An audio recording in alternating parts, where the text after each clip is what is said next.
Welcome to Alternative Investments Chat, where we demystify the world of alternative investments and financing for entrepreneurs and investors alike.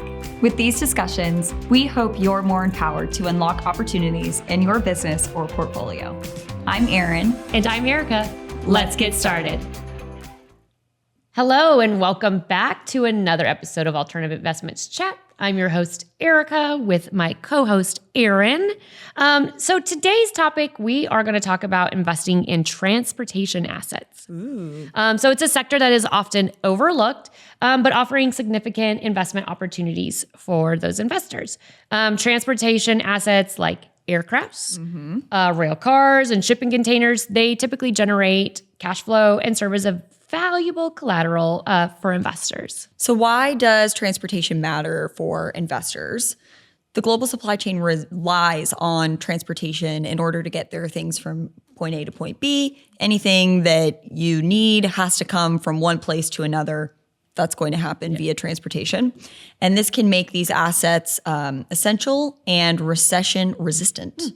The global freight transport market size was valued at $28.66 billion with a B. Dang, okay. In 2021. And expanding at a compound annual growth rate of 11.3% starting from 2022 and predicted to 2030. Institutional investors and family offices, which we'll get into a little bit more about family offices in the next episode, they are increasing their allocations to transportation assets due to their tangible value and income generating potential. That makes sense. Companies such as Boeing, which Boeing's having a hard time right now, but it is a transportation company. Airbus and Maersk highlight how transportation assets hold long-term value. It's interesting. So transportation assets can be broadly categorized into several major asset classes based on their function and their infrastructure type. So this is a key investment sector due to its essential role, like you said, in economic growth, trade, and mobility. These things have to get from point A to point B. We don't have that awesome technology where beam me up, Scotty. You can just transport. What is it called? When they do that? I don't know. Anyway. I actually don't know. We're not Star Trek. Teleporting? There. Yes. See, I knew one of us would think of it. So let's break down some of these asset classes. So first we have road infrastructure. Roads, obviously, highways, local roads, streets, bridges, tunnels, and traffic control systems. That's all in that guy. Rail infrastructure, freight and passenger rail systems, light rail, metro, anything that's on a track. I think that's rail. Air transportation assets. So these are airports and runways, air traffic control systems, and hangar maintenance and facility. We have to put these, airplanes somewhere. They don't just chill out on the side of the road, right? They have to go to sleep. Yeah. Where do they sleep? Where do they sleep? In the hangar. If they're like me, they don't sleep, but that's a whole nother. And we also have maritime infrastructure. So these are ports and harbors, terminals and docks, and navigational aids. Never even thought about that when I was doing the research. I was like, oh yeah, I guess you do have to, a lot of these boats are equipped with really cool technology. That's true. And then we have pipeline infrastructure. So this is for transportation of liquid and as gases. So there are oil and gas pipelines and water and sewage pipelines. Right. Those are also something that can be invested in. Very important. Yeah. I don't want my sewage in the street. Like the old days? Like the old days. Throw a bucket into the over your window. That's so gross. Yeah, it is pretty gross. That's really gross. Luckily, we don't have to worry about that anymore. No, thankfully. Those are definitely some interesting asset classes. Sewage pipelines being my favorite. Yeah, obviously. But there are some lesser known asset classes in the transportation sector as well.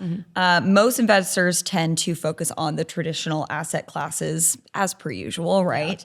But there are a few others that are starting to gain more traction due to technological advancements, sustainability trends, and also niche market demand. Just like every other one. Just like every other one. Class, right? Exactly. There are several on the horizon, but there are a few that I really wanted to mention here.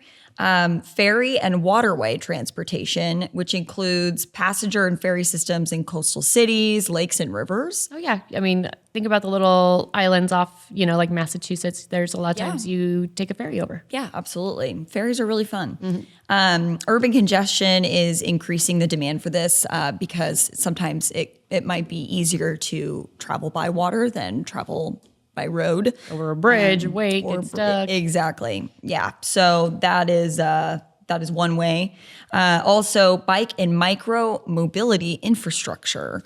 You might be thinking, what is that? But these are your docked and dockless bike sharing systems that are also related to like e-scooters like Birds or Lime or Spin, whatever the heck else it is. I feel like every time I want to take a scooter, I got to download a different app, but what are you going to do? Well, they're really popular here in Phoenix, Very especially popular. downtown. I love when I'm driving and I'm like, someone left their scooter. And I'm like, no, that's part of a, Yeah. like, Yeah. you just leave your scooter on the side of the road? Yeah, exactly.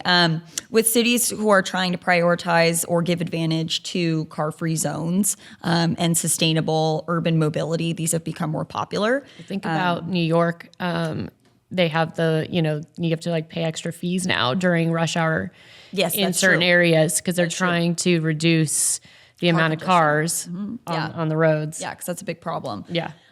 We actually have a carless neighborhood here in Tempe, which is worth mentioning. It's called Cul-de-sac, and it's pretty popular. A lot of people are really interested in living in that sort of environment. A lot of people get around by walking, by taking a bike, by scootering, whatever, and also the light rail's right there. So That's awesome. yeah, it's pretty cool. Also, another thing that's rising in popularity, drone delivery networks and cargo drones. I think that we had some of the first test runs of the Amazon drone here in Arizona, and people were really freaked out when that happened. If you've ever heard a drone, it sounds very, very, very strange. It does sound strange if you're not used to it, Yeah. if you haven't heard it before, and you also just see this thing flying through the air. It's easy to think that maybe the aliens are coming, but it's just Amazon. Just Amazon. Just Amazon. But yeah, those are becoming more and more popular, and this can actually help save on cost because obviously they're not paying human beings to do it, and also can help accelerate delivery times. Not that I think Amazon needs to be any faster, but whatever. Speak for yourself. I know you like things to come fast, but sometimes I'm like, I ordered this morning and it's already here. Yep. That's what I like about it. out. I love it. Anyways, also there's automated and connected vehicle infrastructure. We've mentioned Waymo on the pod before. There are still some people who haven't heard of it because they don't have Waymo in their cities. Yeah. It's not everywhere yet. It's not everywhere, but here, very popular, and they started to roll it out in LA as well, I know, but they have a wait list, I'm pretty sure, in LA. But they are an autonomous vehicle, so you can call it up, it comes and picks you up, there's no driver. We don't have all the kinks worked out, clearly, but potentially, as we start to work those things out, this could help reduce congestion and accidents because we know humans are faulty drivers. Surely not any of our listeners, None. but Or us. or us. But we know that accidents happen every day, and if we have a car that can connect and talk with other cars about what it's doing, that could potentially help reduce the accidents on the road, which is pretty cool. That is really cool. So basically, what I'm gathering here is that there are lots of options for investors to choose from when it comes to this transportation asset. Totally. So let's discuss some of the key benefits of this unique asset class. We kind of said a few of them earlier, but there is a stable and predictable cash flows. Many transportation assets generally are reliable, long-term revenue streams, like through toll collections. I never thought about this. Ticket sales, freight fees, or long-term leases. Because again, these are things you don't just put up and take down. Like highway's got to be there for a while. Right. There is another great benefit is inflation protection. So these assets have inflation-linked pricing mechanisms, such as automatic toll hikes or long-term lease agreements tied to inflation. While sometimes this sucks for the consumer, think about like airports when they increase their passenger fees or retail rental rates, like, they bump up their rate. It's to just hedge against that inflation, but it's there to protect the investor. Right.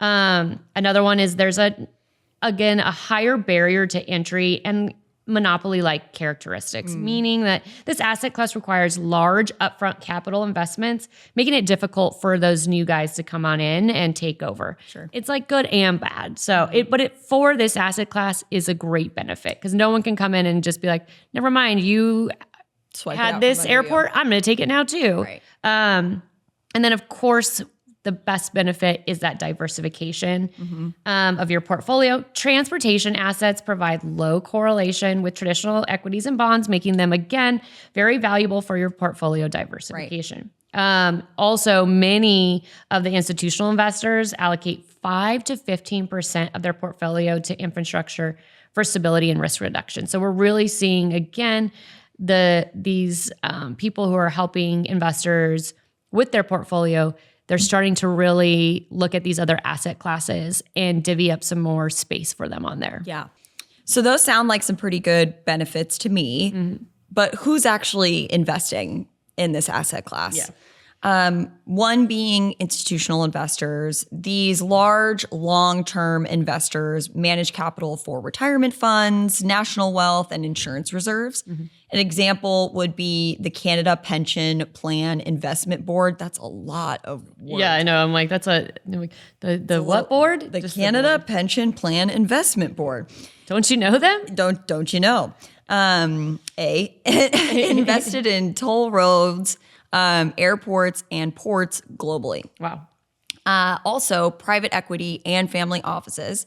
Family offices with high capital reserves may acquire entire assets like toll roads, ports, and airports. They often co-invest with private equity and sovereign wealth funds. And we'll actually talk a little bit more in the next episode about how private equity and family offices go together. Yeah. So stay tuned for that. Sovereign wealth funds, as we just mentioned. Yep. These are government-owned investment funds that manage national reserves. And many invest in domestic projects to boost economic growth. That makes sense to me. Gotta, if you want you want an area to grow, you're gonna have to probably build some infrastructure. Right. Someone's gotta front the money. Yeah, exactly. And also retail investors. Now, this might be something that you haven't really thought about before. This asset class has been typically out of reach for the reasons that you mentioned earlier, that there tends to be a high barrier to entry. Right. Most retail investors don't have a ton of money to build an entire airport, right? And you can't really build. What are you talking about? You can't also really build just the runway. You know what I mean? You need to build the whole thing. Yep. So that has often kept people away from this asset class. However, there are more of these fractional ownership platforms and programs that are allowing people to invest. One of them being NetJets, which is pretty well known. This is fractional ownership of a private jet. So you don't actually own the plane, but you can reserve time and utilize that time to get to where you need to go. Yeah, you get all the benefits of owning a private plane without having to pay for all the other stuff. Exactly. There's also rail yield. This has to do with freight cars and locomotives, choo-choo. Choo-choo. And XYT Mobility, they have shares of electric taxi fleets, very interesting, rideshare vehicles, and smart urban transport. Man, I'm gonna have to check out some of these. I already know NetJets, but the other two I might have to check into. Can always diversify a little bit more. Yes. So now we've discussed who can invest and why they invest. But again, like we always do, we need to touch on those risks involved with the asset classes. Let's dive into a few of those guys. So there's economic and market risks. Always. Transportation asset depends on economic activities, trade volume, and passenger demand. Think about what happened during COVID-19. I don't want to. I know, right? PTSD, I've blocked it out. I don't want to think about it. It's not anything I ever want to discuss. No, but think about that. Airlines revenues collapsed during that time because the world just wasn't traveling. There was no demand for it. Right. So that definitely is a risk. There's also regulatory and political risks. So there's political shifts, new environmental regulations, and just like anything that can disrupt trade, such as tariffs or border restrictions affecting the transportation demand. Yeah. So those ones kind of stink, but they are definitely there. There are two other risks that I want to mention, not to be forgotten. Operational and infrastructure risk. Maintenance, Technology disruptions and supply chain bottlenecks can all take their toll on this asset class. Honestly, a lot of these risks are really reminding me of when we talked about solar energy. It's kind of very similar sort of risks here, right? Yeah, you can't have a pothole in the middle of the runway. Or you can. Maybe your plan lane's upside down. That just happened. Oh gosh, we're Boeing. Or think about when we were traveling to Boston, we were unsure if we were going to make it because there was a technology issue that shut down almost all of the airlines. So again, these can really mess up some of this asset class. Yes, they absolutely can. Also, there's liquidity and exit risks. Many of these investments have a long-term investment horizon, sometimes between 10 and 30 years, right? Yeah. So that can sometimes be a positive or a negative, depending. And if your money's tied up for that long, sometimes people aren't so comfortable with that. Yeah. Not to mention that there's also some infrastructure investments that require government approval for sale. Yeah, you can't just be like, I'm done with this airport. I'm going to just go ahead and chuck it off to the next investor. Yeah, there's some red tape there for sure. Investors can always mitigate these risks by doing the same thing that, we always suggest people to do, which is diversify your portfolio. Put all them eggs in one basket over here. Exactly. Invest in different sectors of the transportation class. Invest in different assets, period. Right. But specifically there, if you spread your eggs, you'll have a better chance of staying afloat. That's the idea. Also, prioritize inflation-protected assets. Assets with adjustable pricing models like automatic toll raises, that we talked about, which we talked about, can help hedge against inflation and protect you. Sometimes it's not good for the consumer, but great for the investors. So investors can also invest in transport solutions to future-proof assets against regulations. Again, we're seeing a lot of these companies go green. Right. And so if you just start off that way and invest that way, you're not going to run into any of that tape. Right. And then also leveraging partnerships with the governments, private equity firms, and sovereign funds for risk sharing. So again, spread it out a little bit. You don't have to take it all on yourself. Buddy up with that other entity and have them take a little bit of the hedge off there. Just so that you're not, again, on the hook for it all. Right. Well, that pretty much wraps up this episode on the transportation asset class. So let's go ahead and break down those key takeaways. Yeah. So transportation assets offer a stable and asset-backed alternative investment. So that can be a good option for some investors. And investors can benefit from the consistent cash flow and inflation resistance, which can make this very attractive. And also, growing demand for global trade and logistics presents long-term investment opportunities. People need their things to get to where they need to go. Yeah. We trade with many different countries, and we need to get those things here in order to have the things. So transportation is very important. It is definitely not going away at any moment. So thanks again for listening to today's episode, whether it's by plane, train, or automobile. We hope that you provided some information on this amazing asset class of transportation. Don't forget to like and subscribe. We'll see you next time. Thanks for joining us. Stay tuned for more insight on our next episode. And don't forget to subscribe to continue the Alternative Investments chat. See you next time. Content provided in this podcast is for informational purposes only and should not be construed as professional, financial, or investment advice. This podcast should not be construed as an offer to sell or a solicitation of any offer to buy any securities. We strongly recommend that you seek advice from a qualified professional before making any financial decisions.